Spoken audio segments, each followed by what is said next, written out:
हे guys, जय Mahakal. Welcome to your channel MPRM।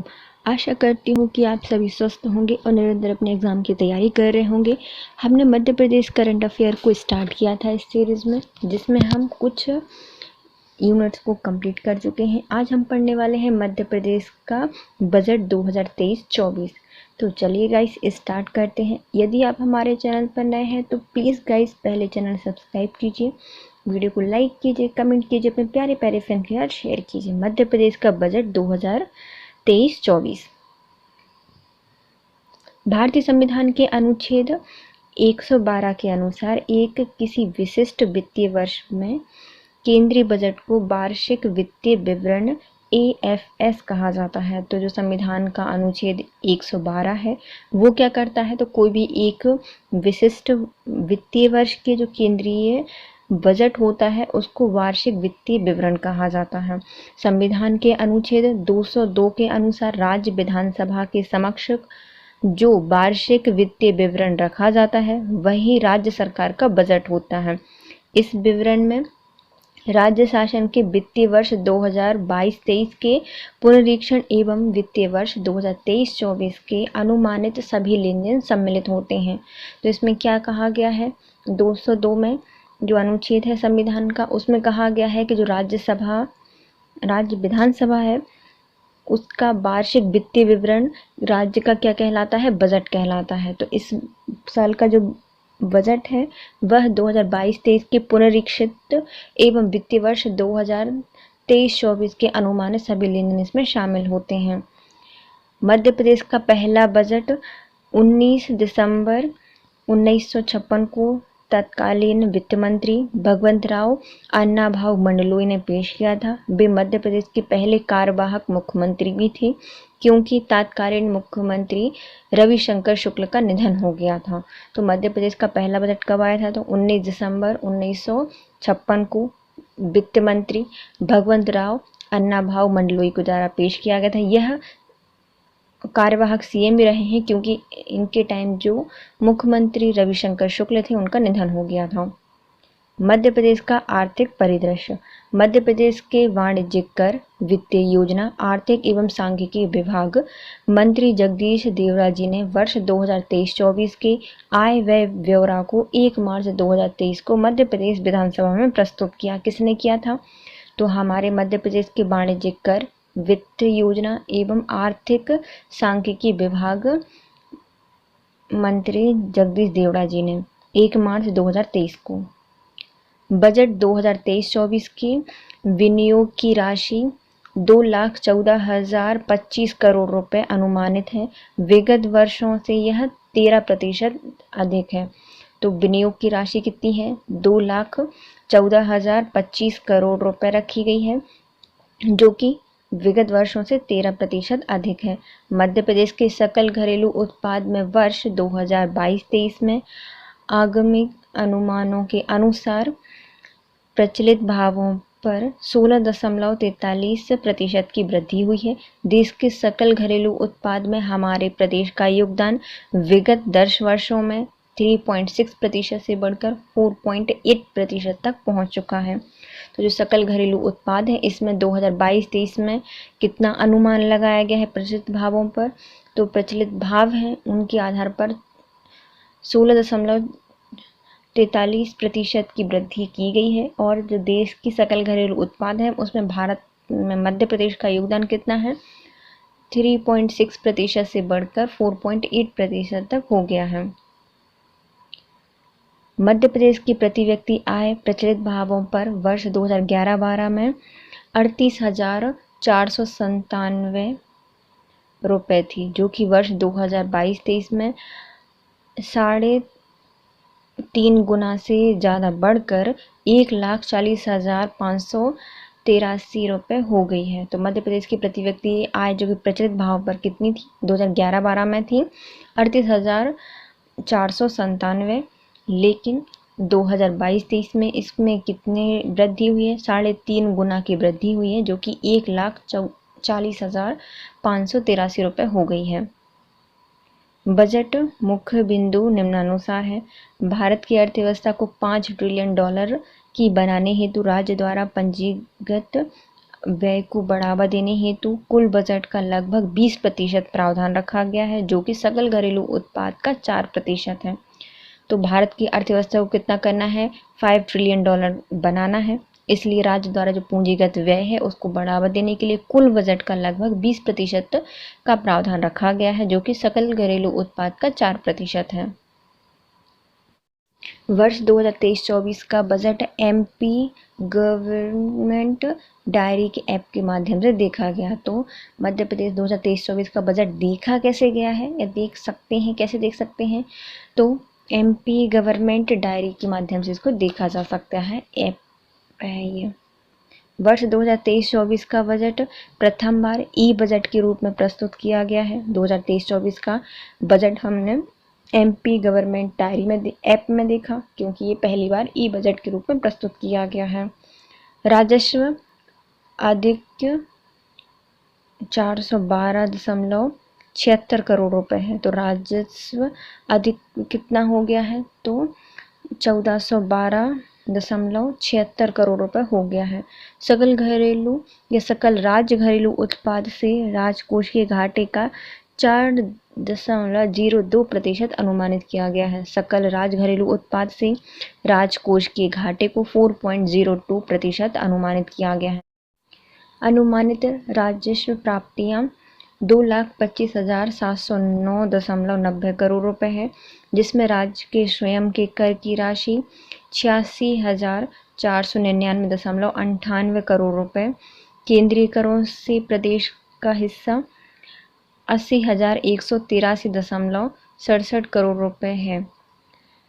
करेत्तर राजस्व 14,913.10 करोड़ रुपए और केंद्र से प्राप्त सहायता अनुदान 44,113.15 करोड़ रुपए सम्मिलित की गई है। तो अनुमानित राजस्व प्राप्तियां कौन कौन सी हैं, तो देखो हमारे मध्य प्रदेश में कितना है राजस्व प्राप्तियां, तो 2,25,709.90 करोड़ रुपए है। लेकिन इस मध्य प्रदेश का स्वयं का कर कितना है, तो 83,499.98 करोड़ रुपए। लेकिन केंद्र करों में प्रदेश का हिस्सा कितना है, तो केंद्रीय करों से हमें कितना प्राप्त हुआ है, 80,183.67 करोड़ रुपए। कर देने के बाद राजस्व कितना है, करेत्तर कर देने के बाद राजस्व है हमारा 14,913.10 करोड़ रुपए एवं केंद्र से प्राप्त, जो हमें केंद्र से प्राप्त हुआ है सहायता अनुदान, वह है 44,113.15 करोड़ रुपए। विगत बजट 2022-23 की तुलना में वर्तमान बजट 2023-24 में कुल प्राप्तियां 13%, राज्य कर 19%, केंद्रीय करों में हिस्सा 25%, करेत्तर राजस्व 10%, लोक ऋण 7%, उधार एवं आगम की वसूली, विविध पूंजीगत प्राप्तियां 70% में वृद्धि हुई है, जबकि केंद्र से सहायता अनुदान -1% की कमी हुई है।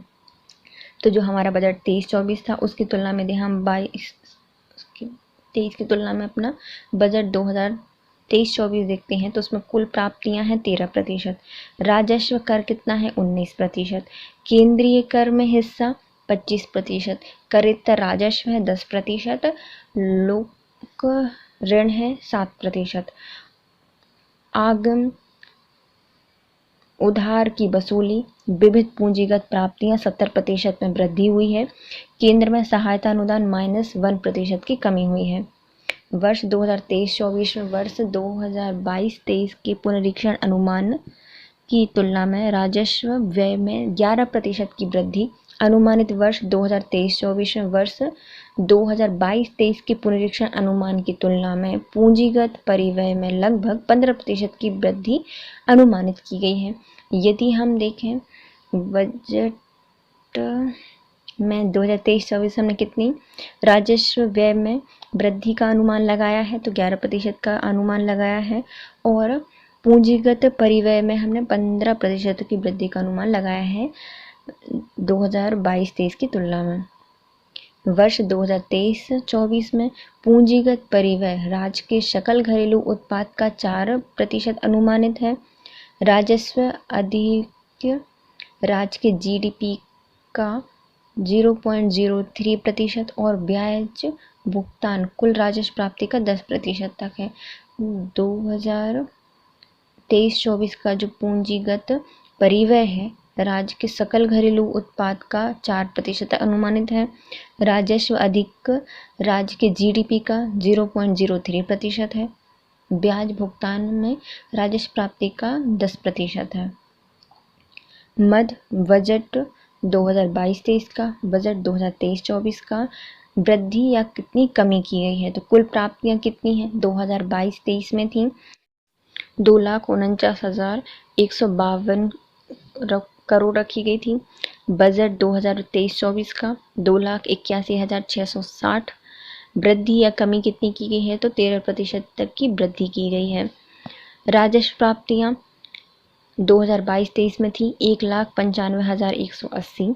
2023-24 में है 2,25,710 और इसमें भी 16% तक की वृद्धि हुई है। पूंजीगत प्राप्तियां कितनी हैं 53,972 और 2023-24 की देखें तो 55,950 2023-24 की हैं। इसमें 4% तक की वृद्धि हुई है। कुल व्यय कितना हुआ है 2,47,715 2022-23 के बजट में था। 2023-24 में 2,81,554। कुल वृद्धि कितनी है 14% तक की वृद्धि अनुमानित है। राजस्व व्यय 1,98,916। 2023-24 में 2,25,297 13% तक की वृद्धि दर्ज की गई है। पूंजीगत व्यय में 48,800। 2023-24 में है 56,256 और 15% तक की वृद्धि देखी गई है।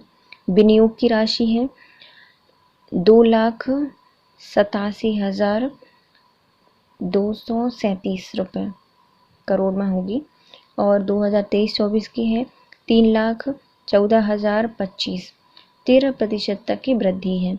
राजस्व घाटा तो 2022-23 में था 3,736 और 2023-24 में है 413 जो कि सारी राशियां करोड़ों में उपस्थित हैं। बजट अनुमान 2023-24 आंकड़ों में वृद्धि कमी वर्ष 2022-23 के पुनरीक्षण अनुमान की तुलना में। केंद्रीय करों में हिस्सा भारत सरकार के वर्ष 2023-24 के बजट अनुसार 1 फरवरी 2023 को प्रस्तुत के आधार पर प्राप्त आंकड़ों के अनुसार वित्तीय वर्ष 2023-24 हेतु बजट का अनुमान 80,184 करोड़ अनुमानित किया गया है। पुनरीक्षित अनुमान की तुलना में यह वृद्धि लगभग 7.6% है। कितनी है 7.6% है 2022-23 की तुलना में।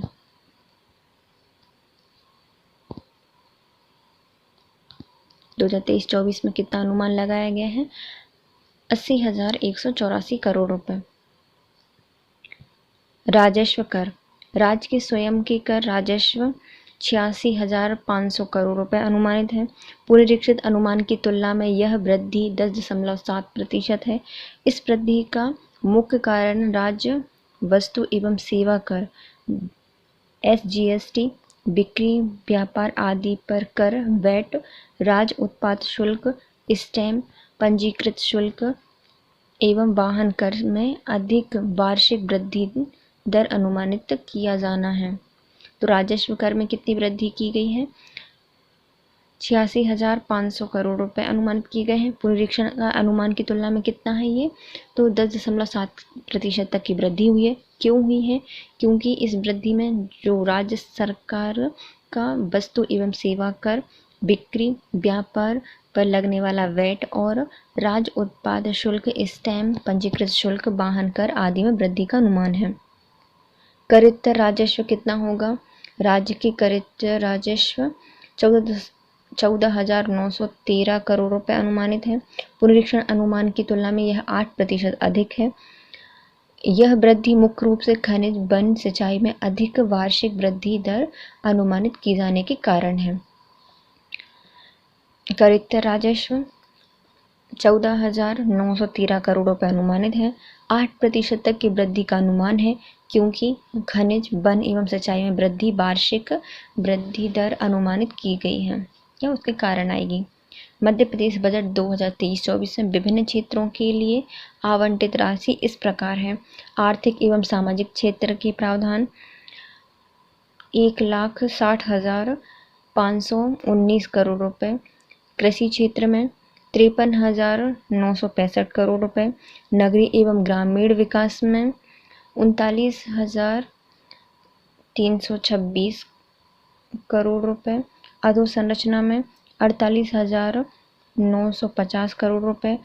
स्वास्थ्य सेवा में 30,741 करोड़ रुपए। शिक्षा क्षेत्र में 38,375 करोड़ रुपए। विभिन्न सामाजिक क्षेत्र में सामान्य सेवाओं में 24,015 करोड़ रुपए इसका अनुमान लगाया गया है। तो आर्थिक और सामाजिक क्षेत्र में कितने का प्रावधान है? 1,60,519 करोड़ रुपए। कृषि क्षेत्र में 53,965 करोड़ रुपए। नगरीय एवं ग्रामीण विकास में 39,326 करोड़ रुपए। अधोसंरचना में 48,950 करोड़ रुपए। स्वास्थ्य सेवा में 30,741 करोड़। शिक्षा क्षेत्र में 38,375 करोड़ रुपए और विभिन्न सामाजिक सेवाओं में 24,015 करोड़ रुपए का अनुमान लगाया गया है। अनुमानित राशि है ये। महिला कल्याण एवं नारी सशक्तिकरण उदिता कार्यक्रम आंगनबाड़ी केंद्रों के माध्यम से किशोरी बालिकाओं और अन्य महिलाओं को स्वास्थ्य एवं स्वच्छता संबंधी व्यवहार को बढ़ावा देने एवं जागरूक करने के उद्देश्य उदिता कार्यक्रम संचालित किया जा रहा है। उदिता कार्यक्रम क्या है? तो आंगनबाड़ियों में चलाया जाएगा। किशोरियों और बालिकाओं एवं महिलाओं के लिए उनको स्वास्थ्य एवं स्वच्छता संबंधी व्यवहार को बढ़ावा देने के लिए और जागरूक करने के लिए चलाया गया है उदिता कार्यक्रम। अनुदान योजना विशेष पिछड़ी जाति को कुपोषण से मुक्ति दिलाने के उद्देश्य से आहार अनुदान योजना का क्रियान्वयन किया जा रहा है। इसके अंतर्गत विशेष पिछड़ी जाति, बैगा, भारिया और शहरिया परिवारों की महिलाओं के बैंक खाते में प्रति माह 1,000 रुपये क्रेडिट किए जाएंगे। अनुदान योजना किसके लिए चलाई जा रही है? तो विशेष पिछड़ी जनजाति को कुपोषण से मुक्ति दिलाने के लिए आहार अनुदान योजना स्टार्ट की गई है। यह उन विशेष पिछड़ी जनजाति, बैगा, भारिया, शहरिया परिवार की महिलाओं के खाते में प्रति माह 1,000 रुपये क्रेडिट करेगी। प्रस्तुति सहायता योजना 40 करोड़ रुपए। मुख्यमंत्री लाडली लक्ष्मी योजना में 929 करोड़ रुपए।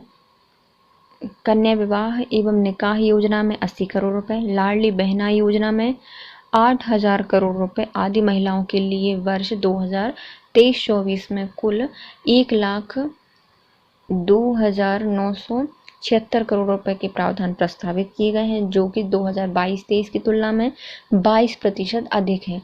तो महिलाओं की प्रस्तुति सहायता योजना में कितने 400 करोड़ रुपए का अनुमान है।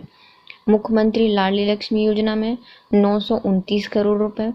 कन्या विवाह एवं निकाह योजना में 80 करोड़। लाडली बहना योजना में 8,000 करोड़ रुपए दिए जाएंगे महिलाओं को और 2023-24 में 1,02,776 करोड़ रुपए का प्रावधान है, जो कि 2022-23 की तुलना में कितना है? 22% अधिक है। खेल एवं युवा कल्याण एवं युवा शक्ति Sant Shiromani Ravidas Global Skill Park Bhopal में प्रति वर्ष लगभग 6,000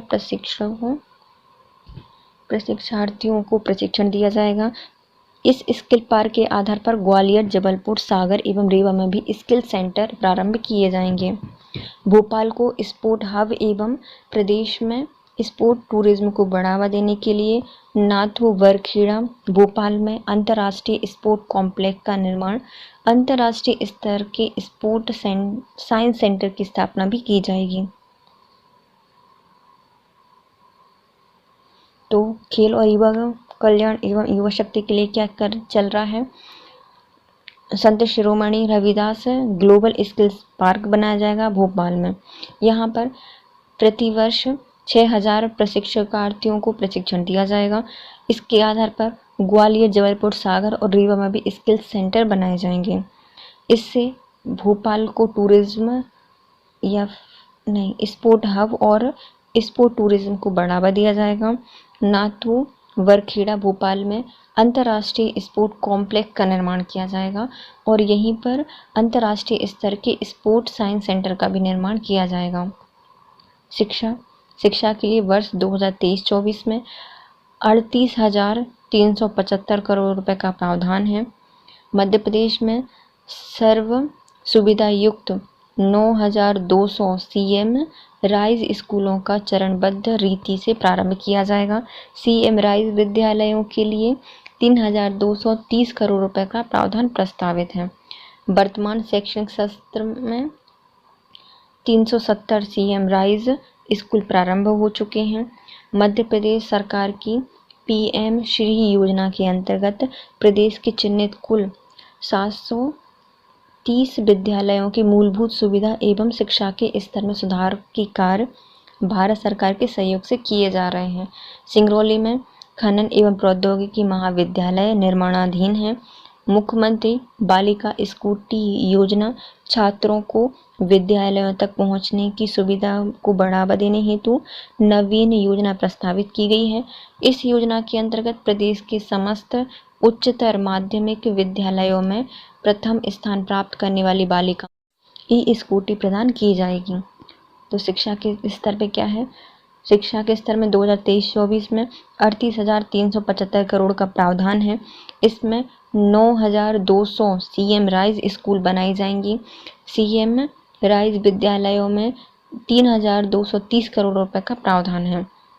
शैक्षिक सत्र 370 सीएम राइज स्कूल प्रारंभ हो चुके हैं। वर्तमान में भारत सरकार की पीएम श्री योजना के अंतर्गत प्रदेश में 730 विद्यालय मूलभूत सुविधा में शिक्षा के स्तर में सुधार के कार्य होंगे भारत सरकार के सहयोग से। सिंगरौली में खनन प्रौद्योगिकी महाविद्यालय निर्माण किया जा रहा है। मुख्यमंत्री बालिका स्कूटी योजना चल रही है। बालिकाओं को विद्यालय तक पहुंचने के लिए स्कूटी प्रोवाइड की ई स्कूटी प्रदान की जाएंगी। उच्चतर माध्यमिक विद्यालयों में कृषि एवं समृद्धि क्षेत्र किसान शक्ति प्रदेश के 80 लाख से अधिक किसानों को प्रति किसान प्रधानमंत्री किसान सम्मान निधि के अंतर्गत 6,000 रुपये और मुख्यमंत्री किसान कल्याण योजना के तहत 4,000 रुपये, इस प्रकार 10,000 रुपये की आर्थिक सहायता उपलब्ध कराई जा रही है। मुख्यमंत्री किसान कल्याण योजना के अंतर्गत 3,200 करोड़ रुपए का प्रावधान प्रस्तावित है।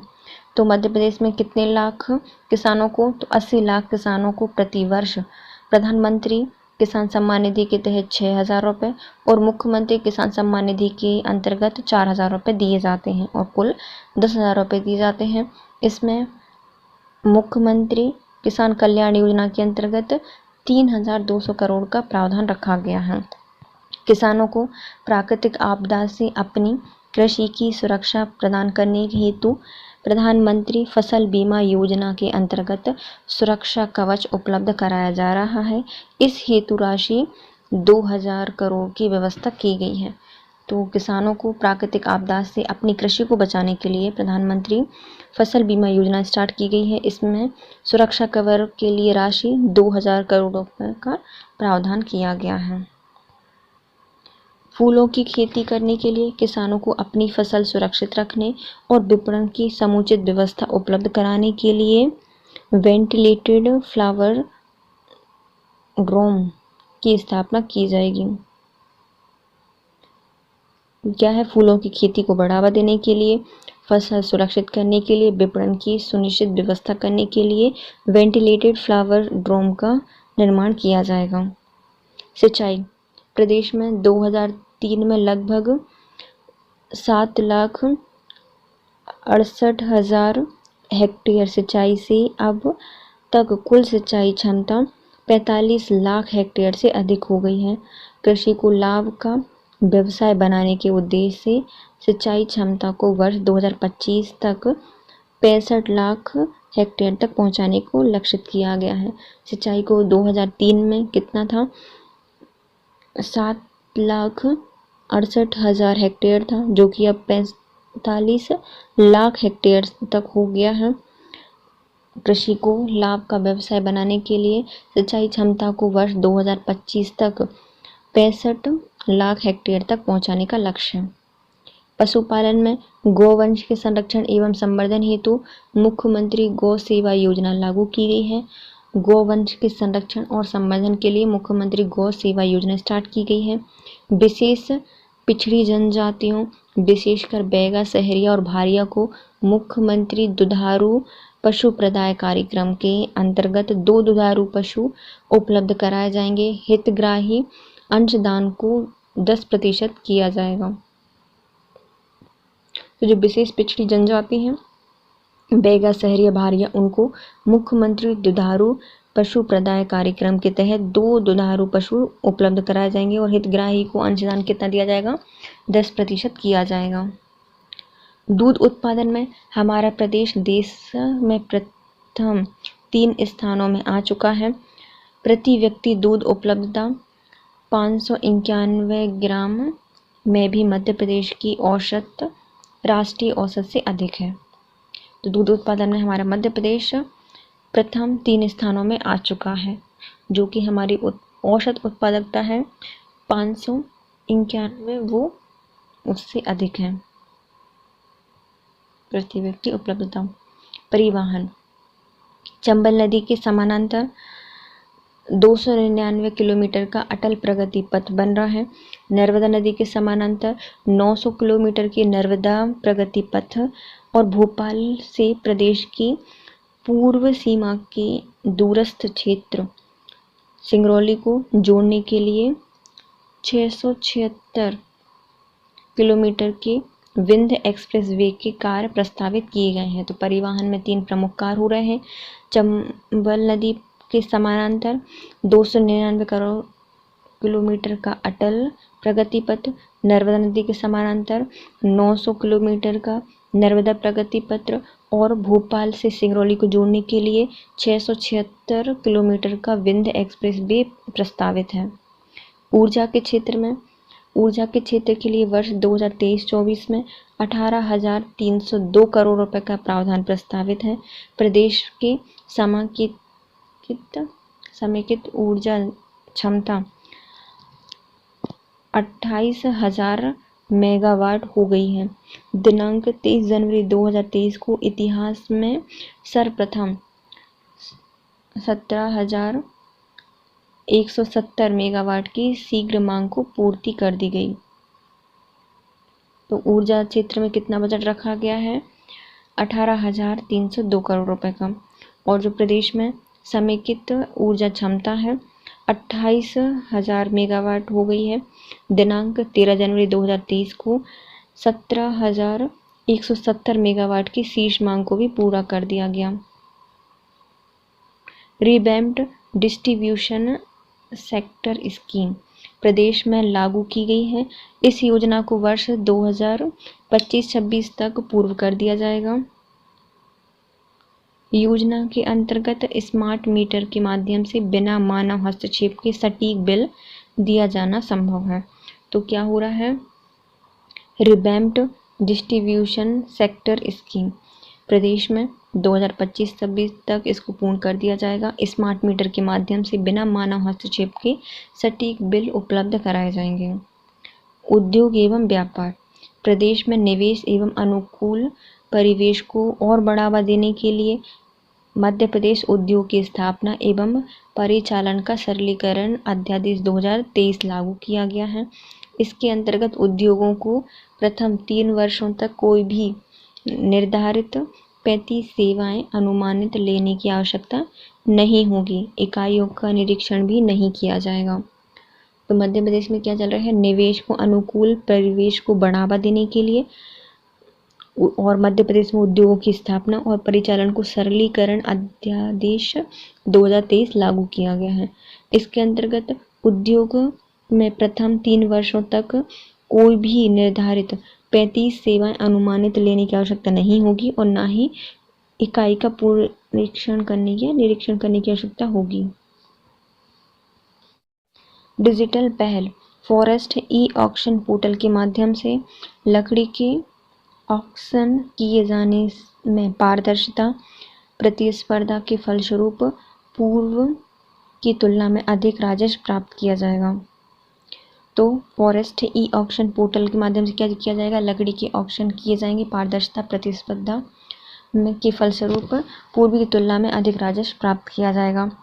राजस्व न्यायालय की ऑनलाइन फैसलेस प्रणाली द्वारा भूमि नामांतरण आदि के लिए साइबर तहसील के कार्य डिजिटली किए जाएंगे। मध्य प्रदेश में फसल सर्वेक्षण एवं फसल बीमा में सैटेलाइट इमेज एवं ड्रोन तकनीकी का उपयोग कर किसानों को पारदर्शी तरीके से सुविधा प्रदान करने का प्रारंभ किया जाएगा। तो क्या होगा, मध्य प्रदेश में फैसलेस तकनीक द्वारा भूमि का नामांतरण ऑनलाइन किया जाएगा, साइबर तहसील के कार्य डिजिटली किए जाएंगे। इसके माध्यम से फसल सर्वेक्षण, फसल बीमा में सैटेलाइट इमेज एवं ड्रोन तकनीक का उपयोग किया जाएगा और किसानों को पारदर्शी तरीके से सुविधा प्रदान की जाएगी। राज्य स्तरीय स्टेट डेटा सेंटर की अधोसंरचना के विस्तार का कार्य प्रगति पर है एवं एक प्राइवेट क्लाउड की स्थापना की जा रही है, जिसमें आधुनिकतम सिक्योरिटी उपकरण, 3000 कंप्यूटर कोर की कंप्यूट क्षमता एवं 1 पेटाबाइट स्टोरेज क्षमता के साथ क्लाउड अडॉप्शन फ्रेमवर्क लागू किया जाएगा। राज्य स्तरीय स्टेट डेटा सेंटर की अधोसंरचना के विकास की कार्य प्रगति पर है। इसमें प्राइवेट क्लाउड की स्थापना की जाएगी। आधुनिकतम सिक्योरिटी उपकरण, 3000 कंप्यूटर कोर की कंप्यूट क्षमता एवं 1 पेटाबाइट स्टोरेज क्षमता के साथ क्लाउड अडॉप्शन फ्रेमवर्क बनाया जाएगा। ई पंजीयन सॉफ्टवेयर संप्रदा 2.0 के माध्यम से दस्तावेजों के फ्लैश लेस पंजीयन तथा GIS आधारित संपत्ति मूल्यांकन के द्वारा बेहतर सुविधा प्रदान किए जाने की कार्यवाही प्रारंभ किए जाने का प्रस्तावित है। ई पंजीयन सॉफ्टवेयर संप्रदा 2.0, इसमें सारे दस्तावेजों के फैशलेस पंजीयन GIS आधारित हो जाएंगे। संपत्ति मूल्यांकन के द्वारा बेहतर सुविधा प्रदान की जाएगी। मध्य प्रदेश में सीमांकन की प्रक्रिया को सरल, शुद्ध और शीघ्र करने के उद्देश्य से पूरे प्रदेश में continuous operating refresh station network स्थापित करने की योजना क्रियान्वित है, जिसमें भूमि सीमांकन के कार्य में तीव्रता, वस्तुनिष्ठता एवं ज़्यादा विश्वसनीयता आएगी। मध्य प्रदेश की जो सीमांकन की प्रक्रिया है उसको सरल, शीघ्र और शुद्ध करने के उद्देश्य से कंटिन्यूअस ऑपरेटिंग रिफ्रेश स्टेशन का निर्माण किया जाएगा। इसमें भूमि सीमांकन के कार्य में तीव्रता, वस्तुनिष्ठता एवं ज़्यादा विश्वसनीयता आएगी। अनुसूचित जनजाति कल्याण, आदिवासी बहुल्य 89 विकास खंडों में सिकल सेल एनीमिया की व्यापकता के दुष्प्रभावों के उन्मूलन के लिए प्रदेश सरकार द्वारा कार्य किया जा रहा है। भारत सरकार के द्वारा वर्ष 2047 तक सिकल सेल एनीमिया के उन्मूलन के लक्ष्य की प्राप्ति के लिए प्रदेश सरकार सतत प्रयत्नशील है। तो क्या चल रहा है भैया, आदिवासी बहुल्य जो 89 विकासखंड है वहाँ पर सिकल सेल एनीमिया की व्यापकता के दुष्प्रभावों के निर्मूलन के कार्य मध्य प्रदेश सरकार द्वारा किए जा रहे हैं, क्योंकि भारत सरकार ने 2047 तक सिकल सेल एनीमिया का उन्मूलन करने का लक्ष्य रखा है। वन अधिकार अधिनियम के अंतर्गत वन भूमि पर काबिज वन निवासियों को 4 हेक्टेयर तक की भूमि के वन अधिकार प्रमाण पत्र दिए जाएंगे। तो वन अधिकार अधिनियम के अंतर्गत वन भूमि पर जो काबिज वन है निवासी हैं उनको 4 हेक्टेयर तक की भूमि के वन अधिकार प्रमाण पत्र दिए जाएंगे। प्रदेश में अनुसूचित जनजाति से संबंधित विभिन्न विषय योजनाओं के मूल्यांकन एवं अनुश्रवण को और प्रभावशाली बनाने के लिए पृथक से जनजाति प्रकोष्ठ गठित किया जाएगा। तो मध्य प्रदेश में जो अनुसूचित जनजाति है उनके विभिन्न योजनाओं के मूल्यांकन, अनुश्रवण और प्रभावशाली बनाने के लिए जनजाति प्रकोष्ठ गठित किए जाएंगे। खाद्य एवं नागरिक आपूर्ति। प्रदेश के 89 आदिवासी बहुल्य विकासखंडों में मुख्यमंत्री राशन आपके ग्राम योजना के माध्यम से नियमित रूप से उचित मूल्य दुकानों के आश्रित ग्रामों में राशन सामग्री का परिवहन कर ग्राम में ही वितरण सुनिश्चित किया जाएगा। तो खाद्य एवं नागरिक आपूर्ति के लिए 89 आदिवासी बहुल्य विकासखंडों में मुख्यमंत्री राशन आपके ग्राम योजना के तहत नियमित रूप से उचित मूल्य दुकानों के आश्रित ग्रामों में राशन सामग्री को परिवहन कर ग्रामों में ही वितरण सुनिश्चित किया जाएगा। आदिवासी अनुसूचित जनजाति कल्याण। संत रविदास जी का भव्य स्मारक सागर में बनाया जा रहा है।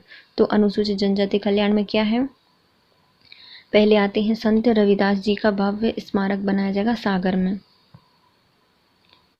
अनुसूचित जाति उप योजना के लिए वर्ष 2023-24 हेतु रुपये 26,087 करोड़ रुपए का प्रावधान प्रस्तावित किया गया है, जो कि वर्ष 2022-23 में 37% से अधिक है। तो अनुसूचित जाति उप योजनाओं के लिए 2023-24 में 26,087 करोड़ रुपए का प्रावधान प्रस्तावित है, जो कि पिछले विगत वर्षों से 37% अधिक है। स्वरोजगार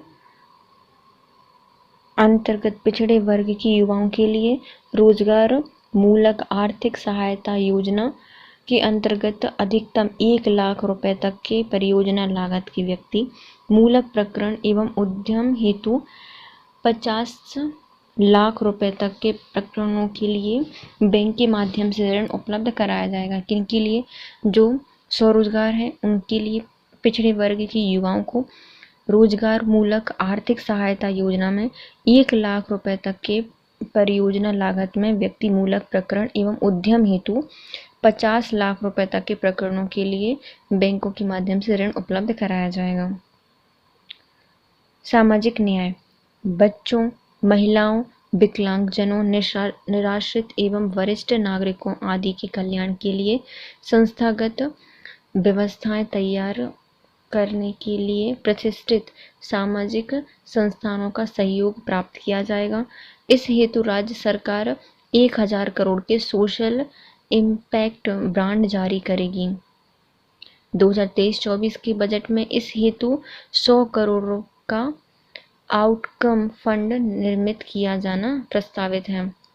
तो सामाजिक न्याय में क्या है, बच्चों, महिलाओं, विकलांग एवं निराश्रित जो वरिष्ठ नागरिक हैं उनके कल्याण के लिए संस्थागत व्यवस्थाएं तैयार की जाएंगी और इसमें प्रतिष्ठित सामाजिक संस्थानों का सहयोग लिया जाएगा। इसके लिए राज्य सरकार द्वारा 1000 करोड़ के सोशल इम्पैक्ट बॉन्ड जारी किए जाएंगे 2023-24 में। इसके लिए 100 करोड़ रुपए का आउटकम फंड निर्मित किया जाएगा।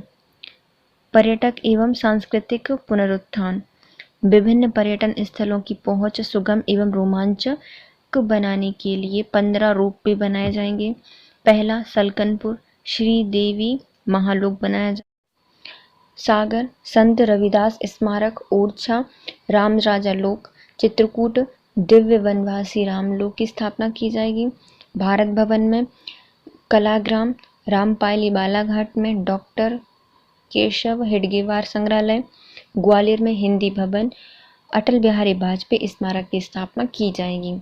पर्यटन एवं संस्कृति के पुनरुत्थान के लिए 15 रोपवे बनाए जाएंगे। तो 15 या 14 बनाए जाएंगे, 14-15 बनाए जाएंगे रोपवे, जिसमें सलकनपुर में बनेगा देवीलोक, सागर में बनेगा संत रविदास स्मारक, ओरछा में बनेगा राम राजा लोक, चित्रकूट में बनेगा दिव्य वनवासी रामलोक, भारत भवन में कलाग्राम, रामपाली बालाघाट में डॉक्टर केशव हेडगेवार संग्रहालय, ग्वालियर में हिंदी भवन एवं अटल बिहारी वाजपेयी स्मारक। ग्रीन बजट भारत सरकार द्वारा 15 वर्षों से अधिक आयु के वाहनों को चलन से हटाने और उन्हें वैज्ञानिक रीति से नष्ट करने के लिए प्रदेश में इस रीति को अप्रैल 2023 से अपनाया गया है। लगभग इसमें 1000 शासकीय वाहन का संचालन बंद कर दिया जाएगा और इन वाहनों के स्थान पर यथासंभव इलेक्ट्रिक वाहन क्रय करने की नीति को लागू किया जाना प्रस्तावित है। तो ई बजट में सबसे पहले क्या किया गया है, जो 15 वर्ष से अधिक आयु के वाहन है उनको वैज्ञानिक रीति से नष्ट कर दिया जाएगा। केंद्र में चल रहा है ये, मध्य प्रदेश सरकार ने अप्रैल 2023 से अपना लिया है। इसमें जो 1000 शासकीय वाहन है उनके संचालन को बंद कर दिया जाएगा और उनके स्थान पर इलेक्ट्रिक वाहनों का क्रय किया जाएगा।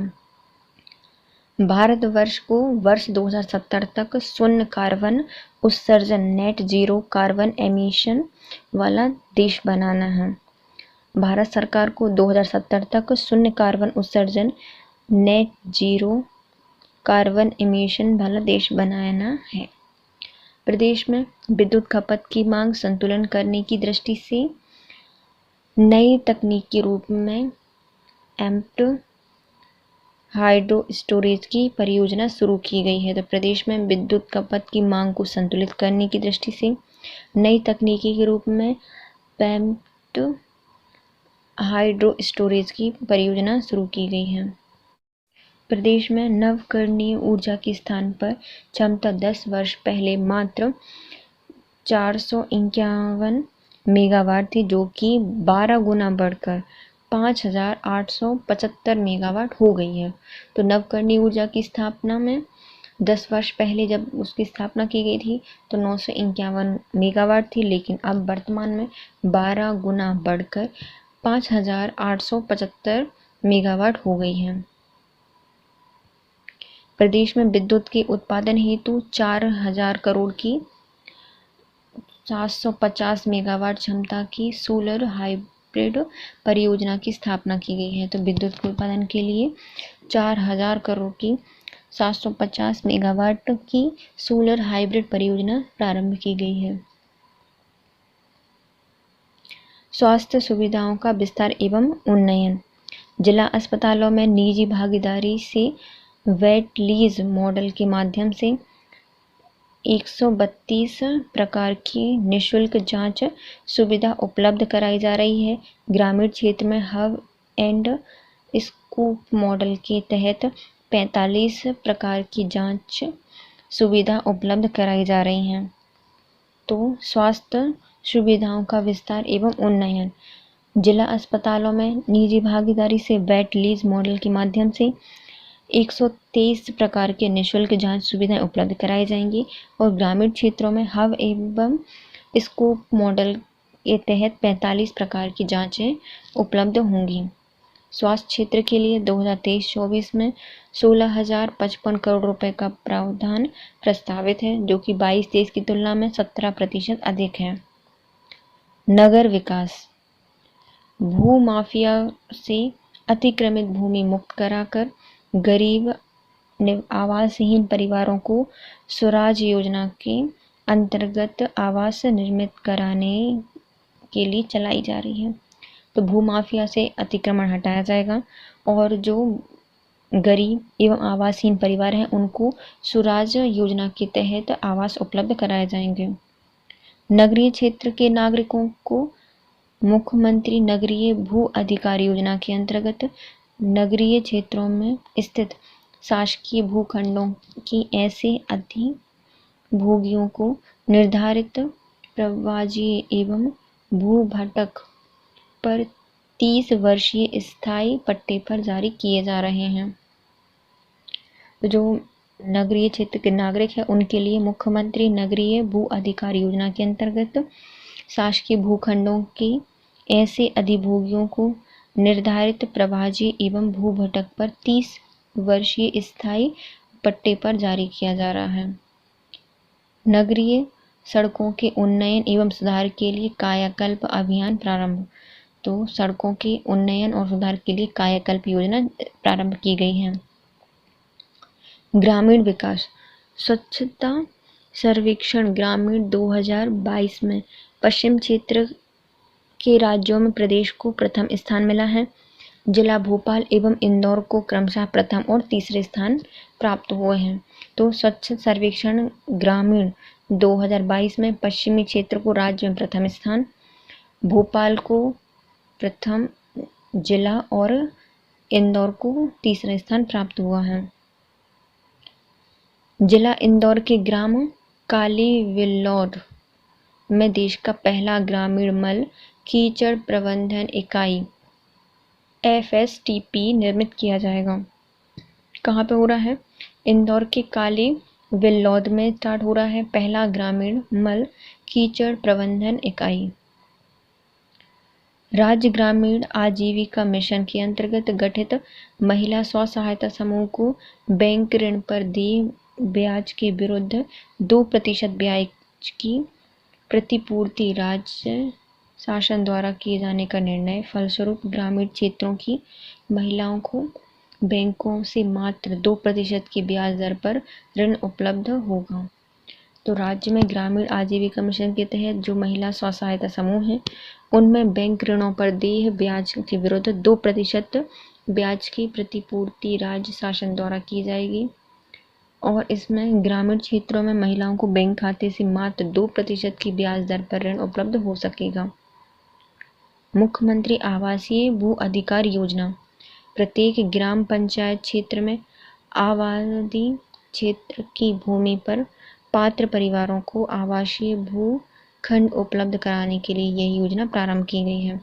मुख्यमंत्री आवासीय भू अधिकार योजना प्रत्येक ग्राम पंचायत क्षेत्र में आबादी क्षेत्र की भूमि पर पात्र परिवारों को आवासीय भूखंड उपलब्ध कराने के लिए यह योजना प्रारंभ की गई है। स्वामित्व योजना के अंतर्गत ग्रामीण क्षेत्रों में आबादी का सर्वेक्षण कर 10,217 गाँवों में अधिकार अभिलेख के प्रकाशन कार्य पूर्ण किया जा चुका है। स्वामित्व योजना के तहत ग्रामीण क्षेत्रों की आबादी का सर्वेक्षण करके 10,217 ग्रामों में अधिकार अभिलेख का प्रकाशन कार्य पूर्ण किया जा चुका है। इसके साथ वीडियो होता है complete. If you like my video please share, subscribe and comment. Thank you so much guys, have a nice day.